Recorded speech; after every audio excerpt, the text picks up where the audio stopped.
तो फ्रेंड्स, कैसे हैं आप लोग। हिस्ट्री, ज्योग्राफी यानी कि इतिहास और भूगोल पढ़ने में हम इतना व्यस्त हो जाते हैं कि कहीं ना कहीं हमारा इकोनॉमिक्स, डिजास्टर मैनेजमेंट और पॉलिटिकल साइंस यानी कि अर्थशास्त्र, राजनीतिक विज्ञान और आपदा प्रबंधन पीछे छूट जाता है और उसके सवाल को हम नहीं देख पाते हैं कि उसका प्रश्न क्या है। और जो ही हमारे मैट्रिक एग्जाम में आता है तो हम खोजने लगते हैं कि हमने तो केवल इतिहास और भूगोल पढ़ा।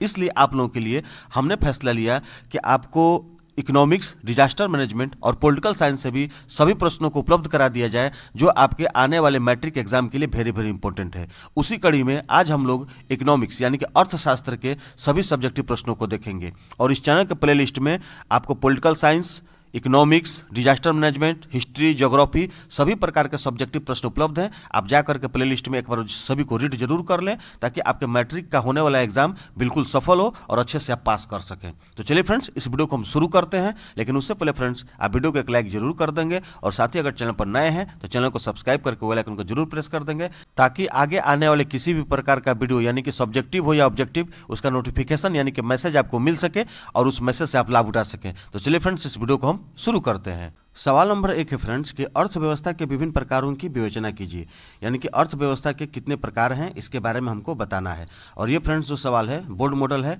यानी कि आपकी बार होने वाले मैट्रिक एग्जाम के लिए VBI है, इसलिए आप इसको बिल्कुल याद रख लेंगे और याद कर लेंगे ताकि आपको मैट्रिक एग्जाम में अगर ये प्रश्न है तो छूटे नहीं। चलिए इसके अब हम जवाब जानते हैं। अर्थव्यवस्था 2 आधार पर वर्गीकृत की जाती है। अर्थव्यवस्था जो है वो 2 आधारों पर वर्गीकृत की जाती है। पहला है विकास के आधार पर और दूसरा है स्वामित्व के आधार पर। याद रखेंगे, पहले हम जानते हैं विकास के आधार पर। विकास के आधार पर अर्थव्यवस्था 2 प्रकार की होती है, यानी कि विकास के आधार पर भी जो व्यवस्था अर्थव्यवस्था होती है वो 2 प्रकार की होती है। पहला होता है विकसित अर्थव्यवस्था और दूसरा होता है विकासीय अर्थव्यवस्था। क्लियर है। अब दूसरा देखेंगे स्वामित्व के आधार पर। स्वामित्व के आधार पर अर्थव्यवस्था 3 प्रकार की होती है। ठीक है, पहला होगा पूंजीवादी अर्थव्यवस्था, दूसरा होगा समाजवादी अर्थव्यवस्था और तीसरा होगा मिश्रित अर्थव्यवस्था। क्लियर है। ये जान जाइएगा कि विकास के आधार पर भी अर्थव्यवस्था 2 प्रकार की होती है और स्वामित्व के आधार पर भी अर्थव्यवस्था 3 प्रकार की होती है। कॉन्सेप्ट क्लियर है। चलिए अब सवाल नंबर 2 देखते हैं।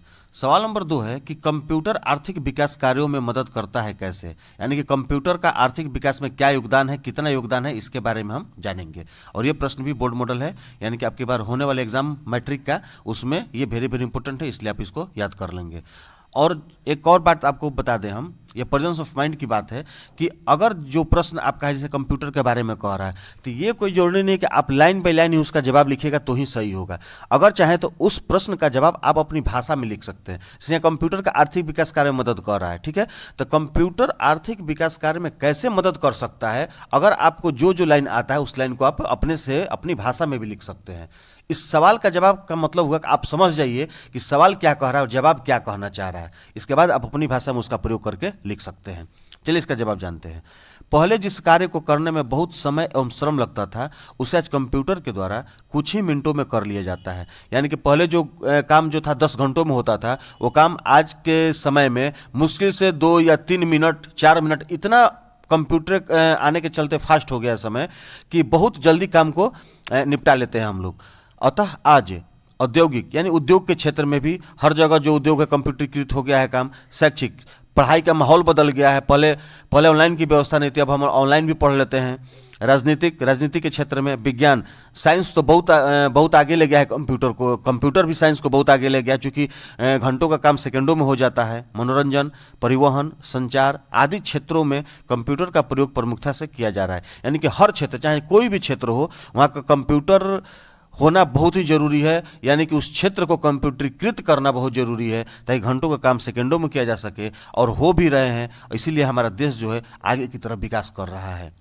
ये अपनी भाषा में भी आप इसको लिख सकते हैं। प्रश्न संख्या 3 देखेंगे। देखिए ये प्रश्न जो है 2013, 2016 और 2018 यानी कि 3 बार ये प्रश्न पूछ चुका है। आपकी बार भी होने वाले मैट्रिक एग्जाम में इस प्रश्न का आने का चांस है, यानी मौका है। इसलिए देखिए बोर्ड मॉडल भी किया हुआ है, यानी कि हो सकता है कि ये मैट्रिक एग्जाम में आपकी बार प्रश्न आए, इसलिए आप बिल्कुल इसको ध्यान से सुनिएगा और याद करते चलिएगा। देखिए प्रश्न पढ़ते हैं कि आधारिक संरचना पर प्रकाश डालें, या आधारभूत संरचना किसे कहते हैं, या आर्थिक संरचना का क्या महत्व है। ये तीनों जो प्रश्न हैं, अगर तीनों में से कोई भी प्रश्न आए उसका जवाब एक ही होगा, इसलिए आप इसका जवाब जानें। चलिए इसका जवाब जानते हैं। इसका जवाब होगा कि आधारिक संरचना या आधारभूत संरचना का आशय वैसे सुविधाओं या सेवाओं से है जो देश के आर्थिक विकास में महत्वपूर्ण स्थान रखते हैं। आधारिक संरचना की श्रेणी में बिजली, परिवहन, संचार, बैंकिंग, स्कूल, कॉलेज, अस्पताल, रेल, सड़क आदि आते हैं। देश के विकास के साथ आधारिक संरचना का संबंध समानुपातिक है। जिस अनुपात में आधारिक संरचना का विकास होता जाएगा उसी अनुपात में आर्थिक विकास दर भी बढ़ता चला जाएगा। क्लियर है? चलिए सवाल नंबर 4 देखते हैं। सवाल नंबर 4 है कि कुल या सकल राष्ट्रीय उत्पादन का अर्थ क्या है। ये लघुत्तरीय प्रश्न है, आप इसको याद रखेंगे। कुल या सकल राष्ट्रीय उत्पादन का अर्थ क्या है, बस केवल अर्थ जानना है एक लाइन में। इसका जवाब होगा कि किसी भी देश में एक वर्ष के भीतर जितनी वस्तुएं और सेवाओं का उत्पादन होता है उसका मौद्रिक मूल्य सकल राष्ट्रीय उत्पादन कहलाता है। बिल्कुल क्लियर है कॉन्सेप्ट। चलिए अब सवाल नंबर 5 देखेंगे। सवाल नंबर 5 है आय और उपभोग में क्या अंतर है। यहाँ गलत लिखा है, उपभोग होगा, उपयोग लिख दिया है, इसके लिए आप कंफ्यूज नहीं होंगे। आय और उपभोग में क्या अंतर है। आय यानी कि हमारी जो आमदनी होती है, और उपभोग यानी कि उसका किस प्रकार से हम खर्च करते हैं, और उपभोग दोनों में क्या अंतर है, इसका विवेचना करना है। ये बोर्ड मॉडल क्वेश्चन, आप इसको याद रखेंगे। दोनों में अंतर बताना है। इसके लिखने का तरीका है, पहले हम लिख देंगे आय और उपभोग में निम्नांकित अंतर है, या निम्न प्रकार के अंतर है, या इस प्रकार के अंतर है। ठीक है, इसके बाद क्या करेंगे, आय एक तरफ और उपभोग एक तरफ लिखेंगे। ठीक है, तो पहले हम आय के बारे में जानेंगे। आय आर्थिक परिवर्तनों के द्वारा जो धन प्राप्त होता है उसे आय कहते हैं। क्लियर है? और उपभोग मानवीय आवश्यकताओं को संतुष्ट करने के लिए धन के प्रयोग को उपभोग कहते हैं।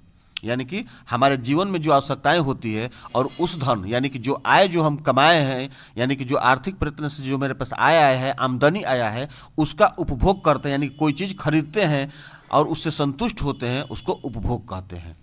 दूसरा है आय अर्जन से प्रत्यक्ष संतोष नहीं मिलता है। आय अर्जन से प्रत्यक्ष संतोष नहीं मिलता है, उपभोग से प्रत्यक्ष संतोष प्राप्त होता है। इसका अर्थ समझ लीजिए आप।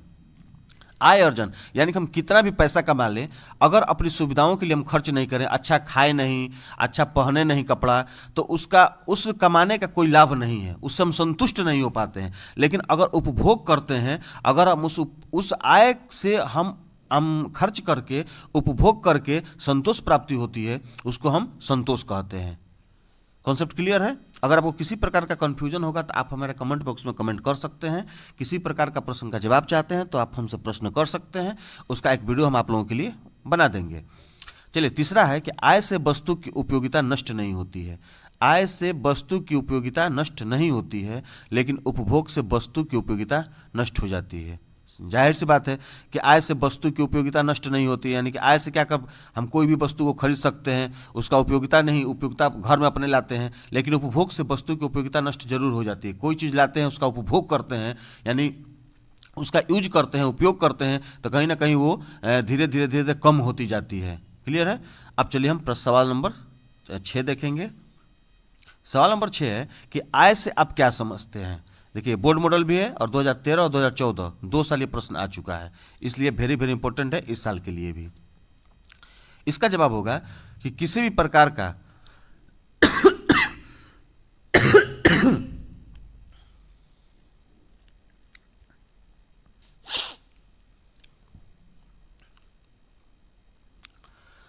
किसी भी प्रकार का शारीरिक अथवा मानसिक कार्य करने के फलस्वरूप किसी व्यक्ति को जो पारिश्रमिक मिलता है, तो यह पारिश्रमिक उस व्यक्ति का आय कहलाता है।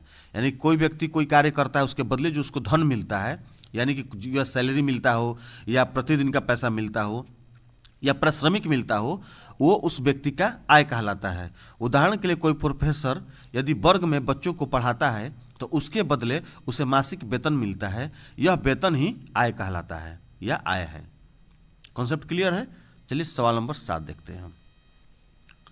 सवाल नंबर 7 है कि सकल घरेलू उत्पाद से आप क्या समझते हैं। सकल घरेलू उत्पाद से आप क्या समझते हैं, और यह प्रश्न 2016 में आया हुआ है, इस बात पर भी आप ध्यान देते चलेंगे। इसका जवाब होगा कि सकल घरेलू उत्पाद से तात्पर्य किसी देश में किसी दिए गए वर्ष में वस्तुओं और सेवाओं की कुल उत्पादित मात्रा है। उदाहरण के लिए वर्ष 2009 से 10 में यदि खाद्यान्न से 40 लाख करोड़ रुपए एवं अन्य सेवाओं से प्राप्त लाभ 60 लाख करोड़ है, तो यह सकल घरेलू उत्पाद है।